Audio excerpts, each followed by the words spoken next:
நீ பார்க்க என்ன மாதிரியே இருக்க? நான் தான் உன் மனசாட்சி. மனசாட்சியா? சரி, என்ன வேணும் உனக்கு? நீ என்ன பண்ணிட்டு இருக்க? எனக்கு எதுவும் வேலை இல்லை, அதனால சும்மா தான் இருக்கேன். ஏன் அந்த வீட்டு வேலையை கொஞ்சம் செய்ய வேண்டியதானே? அந்த வேலையை எப்போ செய்யணும் எப்போ செய்யணும் எனக்கு தெரியும். நீங்கள் எதுக்கு இப்போ வந்திருக்கீங்க? ஏய், காலேஜில் ரெக்கார்டு கொடுத்தாங்களே, அதையாவது முடிச்சியா? காலேஜில் கொடுத்த ரெக்கார்டுக்கு 5ஆம் தேதி வரைக்கும் டைம் இருக்குது, நான் அதுக்குள்ளே முடிச்சுக்கிறேன். நீங்கள் எதுக்கு வந்தீங்கன்னு சொல்லுங்கள். இப்போ எப்பயுமே ஒரு வேலையை அப்புறம் பார்க்குறேன்னு தள்ளி போடாத. உடனே இன்னைக்கே இப்போவே செய். ஓ, அப்போ நான் செய்ய வேண்டிய வேலையை நான் நினைக்கிறப்பவே செஞ்சுட்டுனா நான் ஃப்ரீயாக இருக்கலாம்.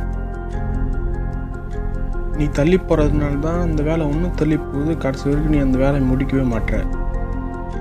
சரி, அப்போ நீ சொன்ன மாதிரியே நான் செய்கிறேன்.